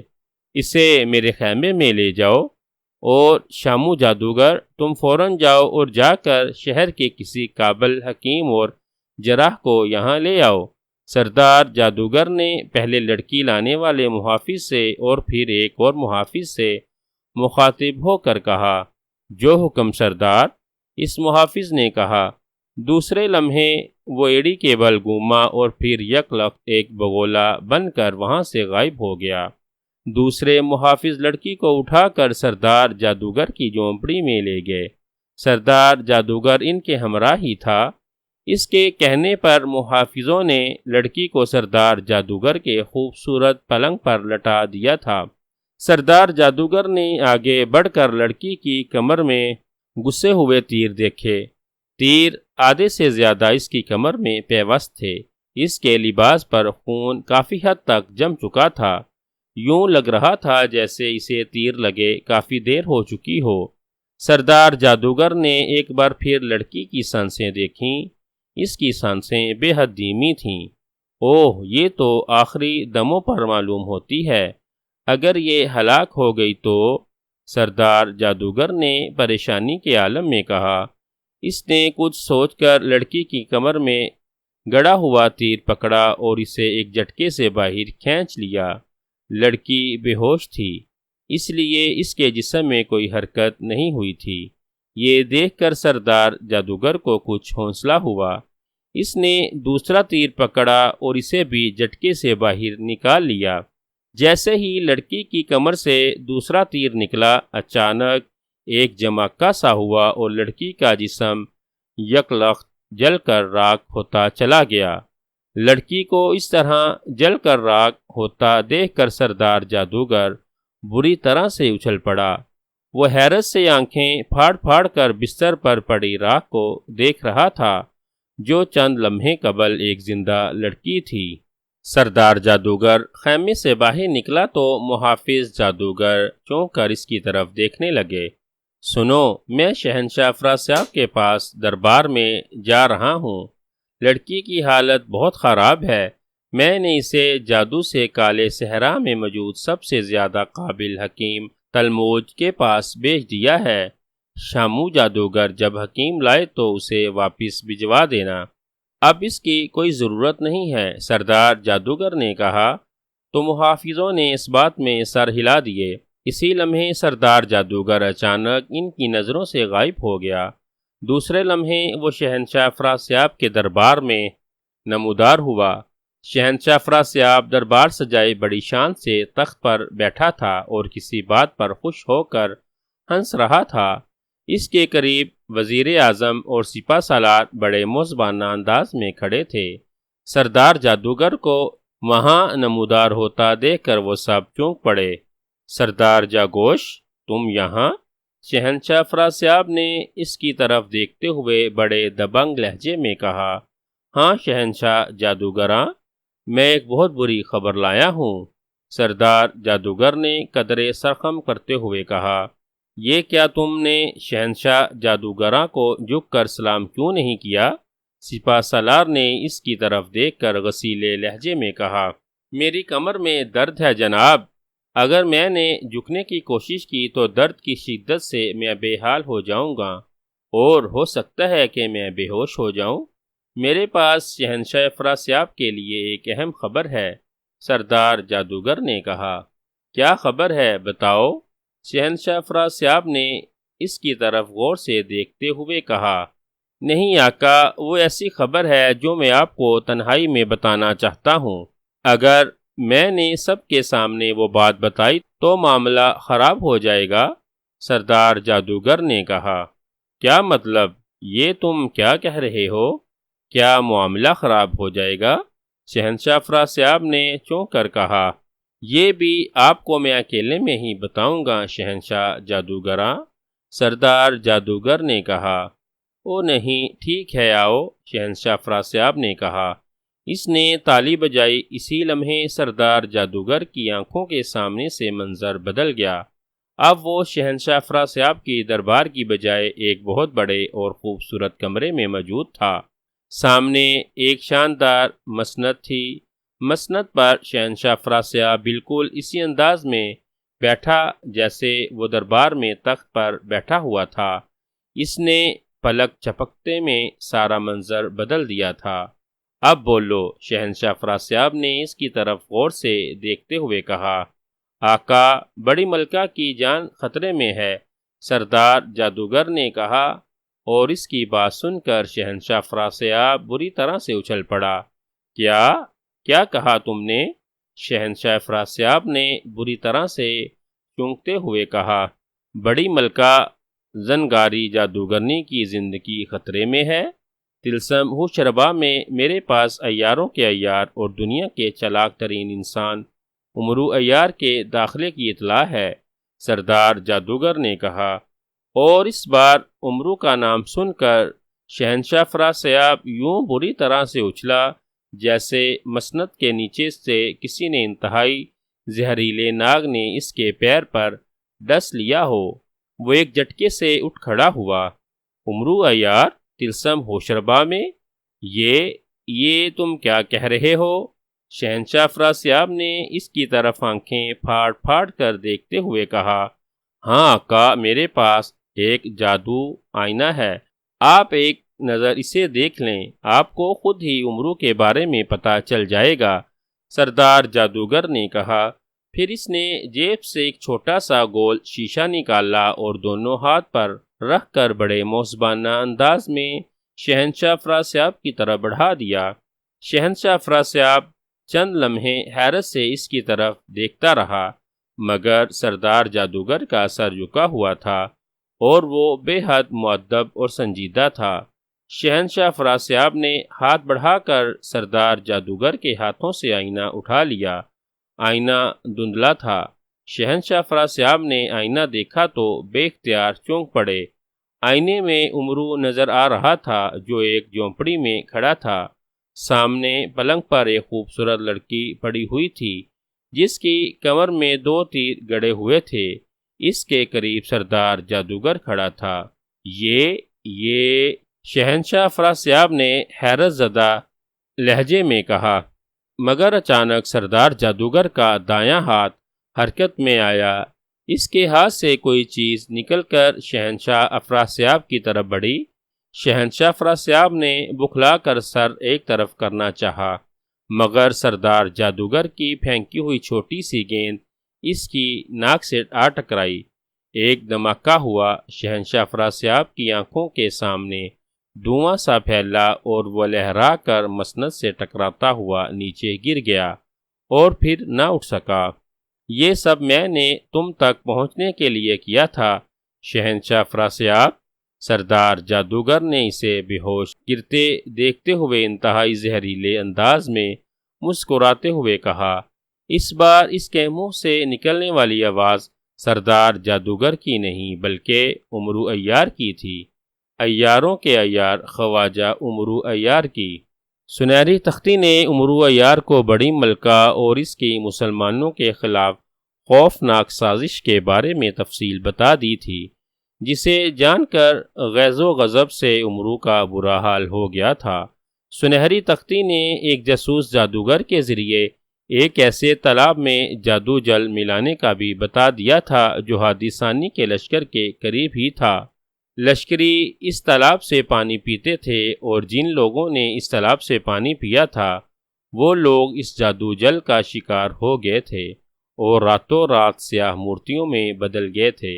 ان سب کو تو ہادی ثانی نے سنگ سلیمانی ملا پانی ڈال کر ٹھیک کر دیا تھا۔ یہ ان کی خوش قسمتی ہی تھی کہ بڑی ملکہ، جس کا اصل نام زنگاری جادوگرنی تھا، کے مطابق 1100 افراد مورتی بننے کی سازش کا شکار نہیں ہوئے تھے، مگر چونکہ تالاب میں جادو جل مل چکا تھا اور ہر سال کے بعد اس تالاب میں جادو جل اپنا اثر دکھا سکتا تھا، اسی لیے امرو عیار کی پریشانی کئی گنا بڑھ گئی تھی۔ مسلمانوں کے خلاف سازش بے حد بھیانک تھی اور سینکڑوں افراد اس سازش کا شکار بھی ہو چکے تھے۔ اسی لیے امرو نے سردار امیر حمزہ کو ساری حقیقت بتانا بے حد ضروری سمجھا تھا، اور پھر اس نے سردار امیر حمزہ کو جا کر ساری حقیقت بتا دی تھی۔ اس قدر بھیانک اور شیطانی سازش کا سن کر سردار امیر حمزہ بھی پریشان ہو گئے تھے۔ انہوں نے امرو کو حکم دیا کہ وہ ابھی جائے اور جا کر اس شیطان زنگاری جادوگرنی کو ہلاک کر دے۔ انہوں نے امرو کو زنگاری جادوگرنی کو ہلاک کرنے کے لیے بہت بڑا انعام دینے کا وعدہ کیا تھا اور اسے پیشگی انعام بھی دیا تھا، جسے پا کر امرو کی خوشی کئی گنا بڑھ گئی تھی۔ سردار امیر حمزہ نے اسے سختی سے تاکید کی تھی کہ لشکریوں کی 5 وقت کی نمازیں یقینی بنائی جائیں۔ تالاب کو تو خشک نہیں کیا جا سکتا تھا، اسی لیے سردار امیر حمزہ نے اسے حکم دیا تھا کہ تمام لشکریوں کو اس تالاب کی حقیقت کا بتا دیا جائے، تاکہ 1 سال بعد جب اس تالاب میں جادو جل کا عمل شروع ہو تو وہ اس تالاب سے اس روز پانی نہ پئیں۔ ان کا حکم سن کر ہادی ثانی نے سردار امیر حمزہ کے سامنے سر جھکا دیا تھا اور پھر وہ وہاں سے چلا گیا۔ اس کے جانے کے بعد امرو بھی وہاں سے نکل گیا۔ بڑی ملکہ زنگاری جادوگرنی چونکہ طلسم ہوشربا میں تھی، اسی لیے اسے ہلاک کرنے کے لیے امرو کا طلسم ہوشربا میں جانا بے حد ضروری تھا۔ اسی لیے اس نے طلسم ہوشربا کی سرحد کے پاس آ کر زنبیل سے 2 طلسمی پتلے نکالے، ایک کو گھوڑا بنایا اور دوسرے کو ایک خوبصورت شہزادی، اور پھر وہ انہیں لے کر آگ کی دیوار کے پاس آ گیا تھا۔ وہ خود سلیمانی چادر کاندھوں پر ڈال کر غائب ہو گیا تھا۔ اسے یقین تھا کہ حسین ترین زخمی لڑکی کو دیکھ کر سرحدی محافظ اسے دیکھنے کے لیے آگ کی دیوار میں ضرور راستہ بنائیں گے۔ وہ جیسے ہی آگ کی دیوار میں راستہ بنائیں گے، امرو کو طلسم ہوشربا میں داخل ہونے کا موقع مل جائے گا، اور پھر وہی سب کچھ ہوا جو اس نے سوچ رکھا تھا۔ لڑکی کو اپنے خیمے میں لے گیا تھا۔ اس نے جیسے ہی لڑکی کے جسم سے تیر نکالے، لڑکی یکلخت جل کر راکھ ہو گئی، اور سردار جادوگر حیران رہ گیا۔ امرو نے اس کے سامنے آ کر اسے فوراً اپنی زنبیل میں قید کر لیا۔ اگر وہ اسے ہلاک کرتا تو اس کی ہلاکت کی خبر فوراً شہنشاہ افراسیاب کو ہو جاتی۔ سردار جادوگر کو قید کر کے امرو نے وہیں اس کا روپ بدلا اور پھر باہر آ گیا، اور پھر محافظ جادوگروں کے سامنے اچانک غائب ہو کر شہنشاہ افراسیاب کے دربار میں پہنچ گیا۔ اس کے لیے امرو نے سرخ نہ گننے والی انگوٹھی کا استعمال کیا تھا، جس نے لمحوں میں اسے وہاں پہنچا دیا تھا۔ شہنشاہ افراسیاب کو دھوکہ دینے کے لیے اسے جان بوجھ کر ایک آئینہ دیا تھا، اور پھر شہنشاہ افراسیاب جیسے ہی آئینے کی طرف متوجہ ہوا، اس نے جیب سے ایک گیند نکال کر اس کی ناک پر دے ماری، جس سے شہنشاہ افراسیاب وہیں بے ہوش ہو کر گر گیا۔ شہنشاہ افراسیاب کو بے ہوش ہوتا دیکھ کر امرو عیار نے آگے بڑھ کر فوراً اسے قابو میں لیا اور زنبیل سے رسی نکال کر اسے وہیں باندھ دیا۔ اس نے شہنشاہ افراسیاب کو اور دیر تک بے ہوش رہنے والی دوا سنگا دی تھی تاکہ اسے جلد ہوش نہ آ سکے۔ پھر اس نے شہنشاہ افراسیاب کو مسند کے نیچے چھپا دیا۔ وہ جانتا تھا اگر اس نے شہنشاہ افراسیاب کو ہلاک کرنے کی کوشش کی تو سامری جادوگر کی روح فوراً اس کی مدد کو پہنچ جائے گی اور شہنشاہ افراسیاب کو لے کر غائب ہو جائے گی۔ اس لیے اس نے شہنشاہ افراسیاب کو بے ہوش کر کے باندھ کر وہیں چھپا دیا تھا۔ شہنشاہ افراسیاب کو وہ زنبیل میں بھی ڈال سکتا تھا، کیونکہ زنبیل شہنشاہ افراسیاب کو قبول ہی نہیں کرتی تھی۔ شہنشاہ افراسیاب کو باندھ کر اور اچھی طرح سے چھپا کر امرو نے زنبیل سے روغن عیاری نکالا، اور پھر اس نے جلدی جلدی روغن عیاری سے خود کو شہنشاہ افراسیاب بنانا شروع کر دیا۔ شہنشاہ افراسیاب کا روپ بدل کر اس نے زنبیل سے شہنشاہ افراسیاب جیسے کپڑے نکالے اور انہیں پہننے لگا۔ چند ہی لمحوں میں وہ شہنشاہ افراسیاب بن چکا تھا۔ اب دیکھتا ہوں زنکاری جادوگرنی، تم میرے ہاتھوں سے کیسے بچتی ہو؟ امرو نے کہا۔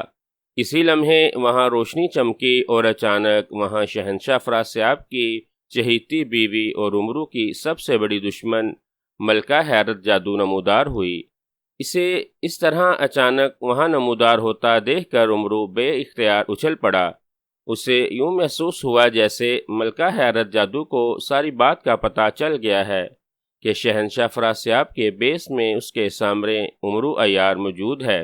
بڑی ملکہ زنگاری جادوگرنی پائیں باغ میں ایک مور جیسے بنے ہوئے تخت پر گاؤ تکیے سے ٹیک لگائے دھوپ سیک رہی تھی۔ اس کے ارد گرد کوئی نہیں تھا، اس کی آنکھیں بند تھیں۔ اسی لمحے تیز چیخ کی آواز سنائی دی تو اس نے جھٹ سے آنکھیں کھول دیں۔ جیسے ہی اس نے آنکھیں کھولیں، اچانک اس کے سامنے ایک انسانی کھوپڑی نمودار ہو گئی۔ عیار آ گیا، عیار آ گیا، اس نے چیختی ہوئی آواز میں کہا، اور دوسرے لمحے جل کر راکھ ہو گئی۔ اس کی بات سن کر بڑی ملکہ زنگاری جادوگرنی بری طرح سے چونک پڑی۔ عیار، یہاں کیا مطلب؟ اس نے ادھر ادھر دیکھتے ہوئے کہا، مگر اسے وہاں کوئی دکھائی نہیں دیا۔ کہاں ہے یار؟ یہاں تو کوئی بھی نہیں ہے۔ یہ جادو کھوپڑی یہاں کیوں آئی تھی؟ بڑی ملکہ زنگاری جادوگرنی کے منہ سے حیرت بھری آواز نکلی۔ اسی لمحے اچانک اس کے سامنے شہنشاہ افراسیاب اور ملکہ حیرت جادو نمودار ہوئے۔ انہیں دیکھ کر بڑی ملکہ زنگاری جادوگرنی چونک پڑی۔ افراسیاب، حیرت جادو، تم یہاں؟ بڑی ملکہ زنگاری جادوگرنی نے حیرت سے ان کی طرف دیکھتے ہوئے کہا۔ ہاں بڑی اماں، شہنشاہ افراسیاب آج بہت خوش ہیں۔ یہ آپ کو ایک بہت بڑی خوشخبری سنانے کے لیے آئے ہیں، ملکہ حیرت جادو نے کہا تو بڑی ملکہ حیرانی سے شہنشاہ افراسیاب کی جانب دیکھنے لگی۔ کیسی خوشخبری؟ اس نے کہا۔ بڑی ملکہ، آپ نے مجھے جو جل دیا تھا، ہمارے ایک جاسوس جادوگر نے وہ سارا جل سردار امیر حمزہ کے لشکر کے قریب ایک تالاب میں ملا دیا ہے، اور ہمارے جاسوسوں نے اطلاع دی ہے کہ سردار امیر حمزہ کے 1100 سے زیادہ سپاہی اس جادو جل کا شکار ہو کر شیطانی مورتیاں بن گئے ہیں۔ شہنشاہ افراسیاب نے انتہائی مسرت بھرے لہجے میں کہا۔ او بہت خوب، یہ تو واقعی بہت بڑی خوشخبری ہے، بڑی ملکہ زنگاری جادوگرنی نے کہا۔ ہاں بڑی اماں، اب ہماری کامیابی یقینی ہے۔ بہت جلد سردار امیر حمزہ کے سارے سپاہی ہماری شیطانی سازش کا شکار ہو جائیں گے، اور پھر کامیابی اور فتح ہمارا مقدر ہوگی، ملکہ حیرت جادو نے کہا۔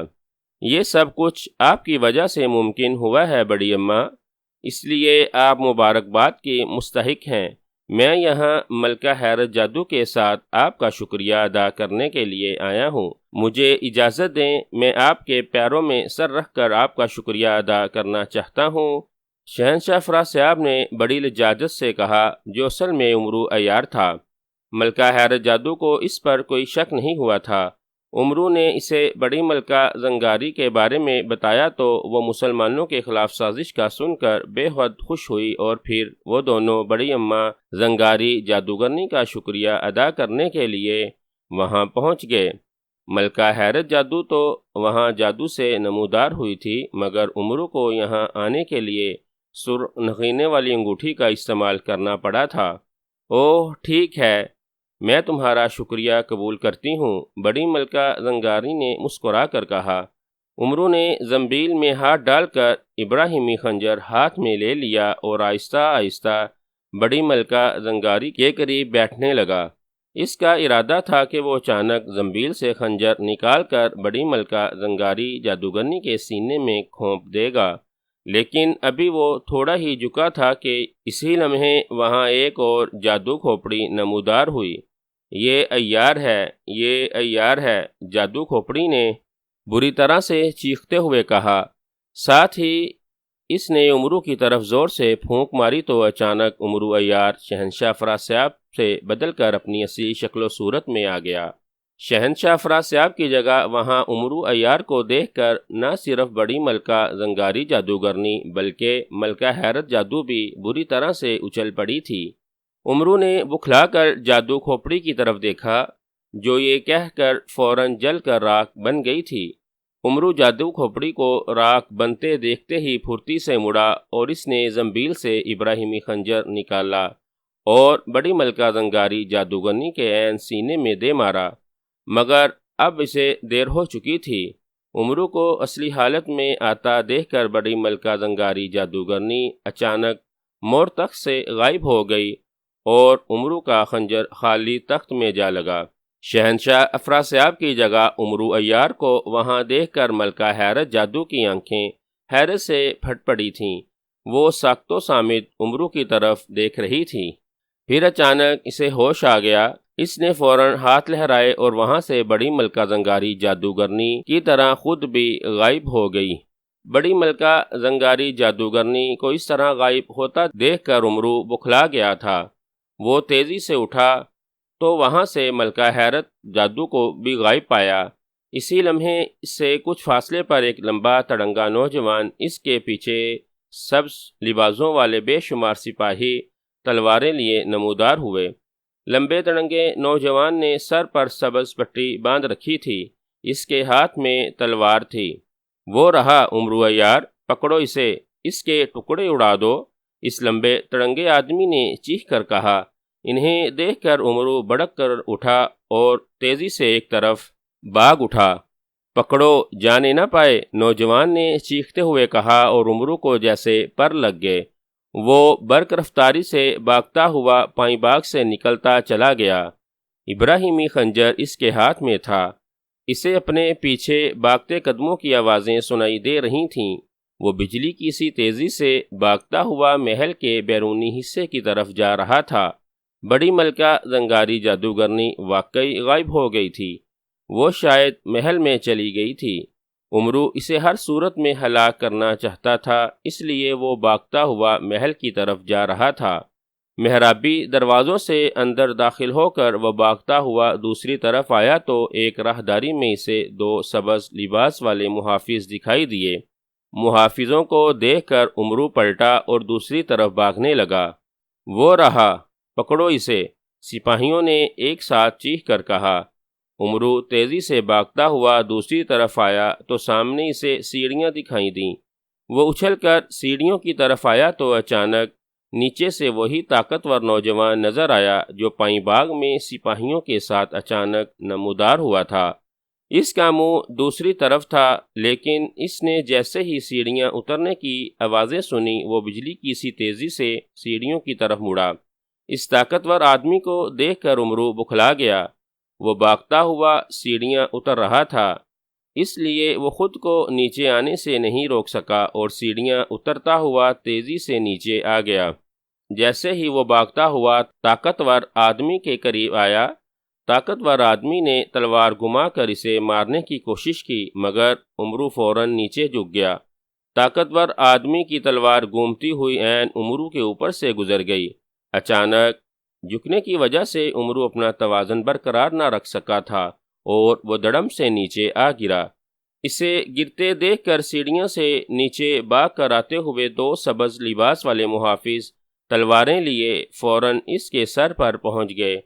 عمرو نے بڑک کر خود کو سیدھا کیا تو دونوں محافظوں نے ہاتھ میں پکڑی ہوئی تلواریں عمرو کو مارنے کی کوشش کی، مگر اسی لمحے عمرو بجلی کی سی تیزی سے ٹانگیں پھیلا کر ان دونوں کو ٹانگیں مار دیں۔ دونوں محافظ چیختے ہوئے الٹ کر گرے۔ اتنی دیر میں طاقتور آدمی غیظ و غضب سے تلوار لیے عمرو کے قریب آ گیا تھا۔ اس نے اچانک تلوار کی نوک عمرو کی گردن پر رکھ دی۔ بس، اب کوئی حرکت کی تو جان سے جاؤ گے، اس نے غرا کر کہا تو عمرو ایک طویل سانس لے کر رہ گیا۔ اگر واقعی کوئی حرکت کرتا تو اس طاقتور انسان کی تلوار اس کی گردن میں اتر جاتی۔ ہمیں تمہاری گرفتاری کے لیے بڑی ملکہ نے بھیجا ہے عمرو یار، اپنی زندگی چاہتے ہو تو تلوار پھینک کر خود کو ہمارے حوالے کر دو، اس آدمی نے غراتے ہوئے کہا۔ عمرو اس کی طرف غور سے دیکھ رہا تھا۔ اس نے اس بات میں سر ہلا کر تلوار نما ابراہیمی خنجر دور پھینک دیا، جو زمین پر گرتے ہی غائب ہوا اور واپس اس کی زنبیل میں آ گیا۔ خوب، اب اٹھ کر کھڑے ہو جاؤ، اس آدمی نے کہا تو عمرو چپ چاپ اٹھ کر کھڑا ہو گیا۔ اسے گرفتار کر لو، طاقتور آدمی نے سپاہیوں سے کہا تو سپاہی خونی نظروں سے اسے گورتے ہوئے اس کی طرف بڑھے۔ انہوں نے جادو سے ہوا میں ہاتھ مار کر رسیاں حاصل کیں اور پھر ان رسیوں سے عمرو کو باندھنا شروع ہو گئے۔ ملکہ زنگاری کہاں ہے؟ عمرو نے طاقتور آدمی سے پوچھا۔ ہم تمہیں ان کے پاس ہی لے جا رہے ہیں، تم نے ان پر حملہ کر کے بہت برا کیا ہے عمرو یار، اب وہ تمہارا اس قدر بھیانک حشر کریں گی کہ جس کے بارے میں تم سوچ بھی نہیں سکتے، اس آدمی نے غرا کر کہا۔ اچھا چلو دیکھتے ہیں، عمرو نے اطمینان بھرے لہجے میں کہا۔ وہ دل ہی دل میں مطمئن ہو گیا تھا کہ سپاہی اور ان کا سردار اسے خود ہی ملکہ زنگاری کے پاس لے جا رہے ہیں، ورنہ اسے نہ جانے اس شیطانی ملکہ کو محل میں کہاں کہاں تلاش کرنا پڑتا۔ اسی لمحے جمعہ ہوا اور عمرو کی آنکھوں کے سامنے اندھیرا چھا گیا۔ ایک بہت بڑے کمرے میں جگہ جگہ مشعلیں جل رہی تھیں، ہر طرف جانوروں کی چربی کے جلنے کی تیز سرانٹ پھیلی ہوئی تھی۔ کمرے کا ماحول بے حد بھیانک تھا۔ کمرے کے عین وسط میں ایک چبوترے پر بڑی ملکہ زنگاری جادوگرنی پریشانی کے عالم میں ادھر ادھر ٹہل رہی تھیں۔ اس کے قریب ملکہ حیرت جادو بھی موجود تھیں۔ اس کا چہرہ بھی پریشانی اور غصے سے بگڑا ہوا تھا۔ میں پوچھتی ہوں آخر عمرو عیار یہاں آ کیسے گیا؟ کیا شہنشاہ افراسیاب کا انتظام اتنا ہی کمزور ہے کہ کوئی بھی عیار جب چاہے منہ اٹھا کر یہاں آ جائے؟ ملکہ زنگاری نے غصے سے ملکہ حیرت جادو کی طرف دیکھتے ہوئے کہا، ان کا انتظام بے حد سخت ہے بڑی اماں، مگر عمرو دنیا کا عیار ترین انسان ہے۔ پتہ نہیں وہ طلسم ہوشربا میں کیسے آ گیا، اور طلسم ہوشربا میں آنے کے ساتھ ساتھ وہ محل میں بھی آ گیا تھا، اور مجھے تو اس بات کی حیرت ہو رہی ہے کہ اس نے شہنشاہ جادوگراں افراسیاب کو بھی غائب کر دیا تھا اور اس کی جگہ خود سنبھال لی تھی۔ آخر یہ سب کیسے ہو گیا؟ کیوں ہو گیا؟ وہ تو آپ کی جادو کھوپڑی نے اس کا بانڈا پھوڑ دیا، ورنہ وہ تو آپ کو بھی ہلاک کر دیتا، ملکہ حیرت جادو نے کہا۔ او نہیں، میں نے اسی لیے اپنی حفاظت کے لیے ہر طرف جادو کھوپڑیوں کو چھپا رکھا تھا، بڑی ملکہ نے کہا۔ مگر اب شہنشاہ افراسیاب غائب ہیں، عمرو انہیں ہلاک تو نہیں کر سکتا، مگر اس نے شاید افراسیاب کو اپنی کسی کراماتی چیز میں چھپا لیا ہے، ملکہ حیرت جادو نے پریشانی کے عالم میں کہا، کیونکہ اس نے سارے محل کو چھان مارا تھا مگر شہنشاہ افراسیاب اسے کہیں نہیں ملا تھا۔ تم گھبراؤ نہیں، میں نے کازوگا کو اس کی گرفتاری کے لیے بھیج دیا ہے، وہ جلد ہی اسے گرفتار کر کے یہاں لے آئے گا۔ اگر اس نے شہنشاہ افراسیاب کو اپنے قبضے میں کر رکھا ہوگا تو میں اس کا اتنا برا حشر کروں گی کہ اسے شہنشاہ افراسیاب کو آزاد کرانا ہی پڑے گا، بڑی ملکہ زنگاری جادوگرنی نے غصیلے لہجے میں کہا۔ اسی لمحے جمعہ ہوا اور ان کے سامنے رسیوں میں بدھا ہوا عمرو عیار، طاقتور اور سبز لباس والے دو محافظ جادوگر وہاں نمودار ہو گئے۔ میں عمرو کو پکڑ لایا ہوں عظیم ملکہ، طاقتور کاروک جادوگر نے بڑی ملکہ زنگاری جادوگرنی کے سامنے سر جھکا کر کہا۔ عمرو کو اس طرح رسیوں میں جگڑا دیکھ کر ملکہ حیرت جادو اور بڑی ملکہ زنگاری جادوگرنی کی آنکھیں چمک اٹھی تھیں۔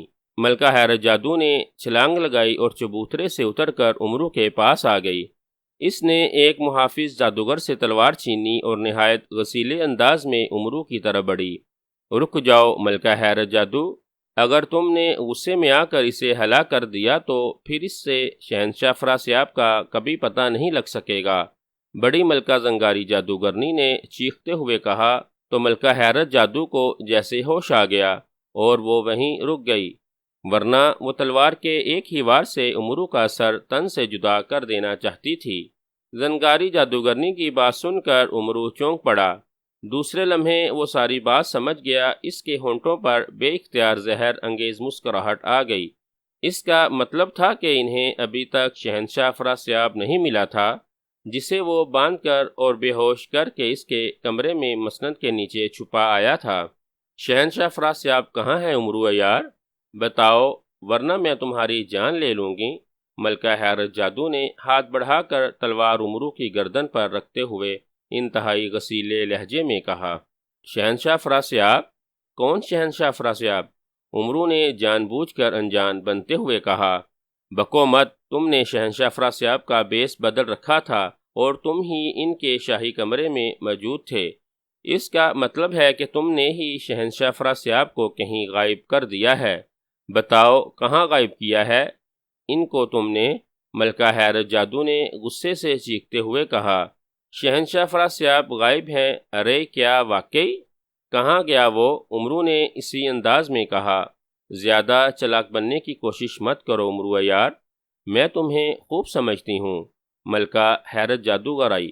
خاموش ہو جاؤ حیرت جادو، مجھے اس سے بات کرنے دو، بڑی ملکہ زنگاری جادوگرنی نے کہا، اور ملکہ حیرت جادو خاموش ہو گئی۔ تم ہی زنگاری جادوگرنی ہو نا؟ عمرو نے اس کی طرف نفرت بھری نظروں سے دیکھتے ہوئے کہا۔ ہاں میں ہی ہوں، اس بات کو چھوڑو، یہ بتاؤ تم مجھے ہلاک کیوں کرنا چاہتے تھے؟ بڑی ملکہ زنگاری جادوگرنی نے اسے گھورتے ہوئے کہا۔ تم نے مسلمانوں کے خلاف جادو جل کی جو سازش کی تھی، میں تمہیں اس کی سزا دینے آیا تھا، عمرو نے صاف لہجے میں کہا۔ اوہ، تو تم مجھے سزا دینے آئے تھے؟ مجھے، دنیا کی سب سے بڑی جادوگرنی ملکہ زنگاری کو؟ بڑی ملکہ زنگاری جادوگرنی نے زہریلے لہجے میں کہا۔ ہاں، تم کیوں ہلاک نہیں ہو سکتی؟ تم نے امرت جل پی رکھا ہے کیا؟ امرو نے منہ بنا کر کہا۔ نہیں، میں نے امرت جل نہیں پیا، مگر تم جیسا عیار اور چالاک آدمی میرا کچھ بھی نہیں بگاڑ سکتا امرو عیار۔ میں جادوگروں کی بڑی ملکہ ہوں، بہت بڑی جادوگرنی۔ بڑی ملکہ زنگاری جادوگرنی نے کہا۔ ہاں، یہ تو ہے، اسی لیے تو تم میرے وار سے بچ گئی تھی، امرو نے منہ بنا کر کہا۔ تم اب ہمارے قبضے میں ہو، موت تمہارے سر پر کھڑی ہے امرو عیار۔ اب بتاؤ تمہیں کیا سزا دی جائے؟ بڑی ملکہ زنگاری جادوگرنی نے غرا کر کہا۔ ہلاک کر دو مجھے، میں تمہیں نہیں مار سکا، تم مجھے مار دو، امرو نے کہا۔ شہنشاہ افراسیاب کہاں ہے؟ بڑی ملکہ زنگاری جادوگرنی نے اسے خون خوار نظروں سے گورتے ہوئے کہا۔ میری جیب میں، امرو نے کہا۔ جیب میں؟ کیا مطلب؟ بڑی ملکہ زنگاری جادوگرنی نے چون کر کہا۔ شہنشاہ افراسیاب اب میرے قبضے میں ہے ملکہ زنگاری، اور یہ بات سن لو، اگر تم نے مجھے ہلاک کر دیا تو پھر تم شہنشاہ افراسیاب کو کبھی نہیں پا سکو گی، وہ میرے ہلاک ہوتے ہی ہمیشہ ہمیشہ کے لیے غائب ہو جائے گا۔ امرو نے کہا۔ مجھے غصہ مت دلاؤ امرو عیار، ورنہ میں تمہیں اس قدر بھیانک سزائیں دوں گی کہ تمہاری روح تک لرز اٹھے گی۔ تمہارے لیے یہی بہتر ہے کہ شہنشاہ افراسیاب کو فوراً میرے حوالے کر دو۔ چلو، میں تم سے وعدہ کرتی ہوں کہ تم شہنشاہ افراسیاب کو میرے حوالے کر دو گے تو میں تمہاری جان بخش دوں گی اور تمہیں یہاں سے نکلنے کا موقع بھی دے دوں گی۔ بڑی ملکہ زنگاری جادوگرنی نے کہا۔ سودا کرو گی مجھ سے؟ امرو نے کہا۔ کیسا سودا؟ بڑی ملکہ زنگاری جادوگرنی نے چونک کر کہا۔ ملکہ حیرت جادو کو یہاں سے بھیج دو، پھر بتاؤں گا، امرو نے کہا۔ نہیں، میں نہیں جاؤں گی یہاں سے، اور بڑی اماں آپ اس کی باتوں میں نہ آئیں، یہ دنیا کا عیار ترین شخص ہے، آپ کو اپنی عیاری کے جال میں پھنسا لے گا۔ ملکہ حیرت جادو نے چیختے ہوئے کہا۔ میں بندھا ہوا ہوں، میرے سر پر تلواریں لیے 3 جادوگر موجود ہیں، میں بھلا کیا عیاری کر سکتا ہوں؟ اگر تمہیں شہنشاہ افراسیاب چاہیے تو جو کہہ رہا ہوں مان لو، وگرنہ پچھتاؤ گی، امرو نے کہا۔ تم اپنا منہ بند رکھو، ملکہ حیرت جادو نے غرا کر کہا۔ تمہاری مرضی، امرو نے کاندھے اچکا کر کہا۔ ملکہ حیرت جادو، تم یہاں سے، اس سے میں بات کر لوں گی، یہ مجھ سے کوئی عیاری نہیں کر سکتا، بڑی ملکہ زنگاری جادوگرنی نے کہا۔ مگر بڑی اماں، ملکہ حیرت جادو نے پریشان ہو کر کہا۔ کہا نہ، جاؤ یہاں سے، بڑی ملکہ زنگاری جادوگرنی نے کہا، اور بڑی ملکہ زنگاری جادوگرنی کا حکم سن کر ملکہ حیرت جادو نے تلوار محافظ کو دی اور امرو کو خون خوار نظروں سے گورتی ہوئی وہاں سے غائب ہو گئی۔ اب بتاؤ کیا سودا کرنا چاہتے ہو مجھ سے؟ مگر یاد رکھنا، اگر تم نے عیاری دکھانے کی کوشش کی تو ایک لمحے میں جلا کر راکھ کر دوں گی، بڑی ملکہ زنگاری جادوگرنی نے کہا۔ مجھے ان رسیوں سے آزاد کرو، پہلے میں تمہیں شہنشاہ افراسیاب دکھا دوں تاکہ تمہیں یقین آ جائے کہ وہ واقعی میرے قبضے میں ہے، امرو نے کہا۔ اس کی بات سن کر بڑی ملکہ زنگاری جادوگرنی کا چہرہ غصے سے سرخ ہو گیا، وہ چند لمحے اسے کھا جانے والی نظروں سے دیکھتی رہی۔ ٹھیک ہے، کھول دو اسے، مگر تم تینوں اس کے سر پر کھڑے رہنا، اگر یہ کوئی الٹی سیدھی حرکت کرے تو اسے فوراً ہلاک کر دینا، بڑی ملکہ زنگاری جادوگرنی نے کہا، اور کازوک جادوگر نے امرو کو جادوئی رسیوں سے آزاد کر دیا اور تینوں جادوگر چوکنے ہو گئے۔ آزاد ہوتے ہی امرو نے زنبیل میں ہاتھ ڈال کر ایک سرخ گیند نکال لی۔ ابھی شہنشاہ افراسیاب یہاں آ جائے گا، امرو نے کہا، اور اس نے گیند پوری قوت سے زمین پر مار دی۔ جیسے ہی گیند زمین سے ٹکرائی، اچانک سارا کمرہ آگ سے بھر گیا اور کمرہ یک لخت بڑی ملکہ زنگاری جادوگرنی اور وہاں موجود دوسرے جادوگروں کی زوردار چیخوں سے گونج اٹھا۔ گیند سے نکلنے والی آگ نے ان سب کو اپنی لپیٹ میں لے لیا تھا۔ امرو نے گیند پھینکتے ہی انگلی میں موجود سرخ نگینے والی انگوٹھی کو حکم دیا کہ وہ اسے فوراً اس کمرے سے غائب کر کے طلسم ہوشربا سے باہر لے جائے۔ دوسرے لمحے وہ سرحدی علاقے میں نمودار ہو گیا تھا اور اس کے چہرے پر سکون آ گیا۔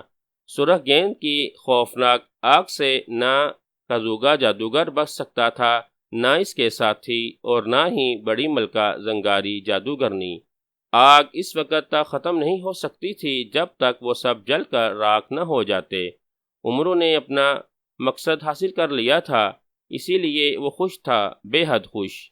وہ مڑا اور پھر بڑے اطمینان سے واپس سردار امیر حمزہ کے لشکر کی طرف چل دیا، کامیابی اور کامرانی کی خبر لے کر۔ ختم شد۔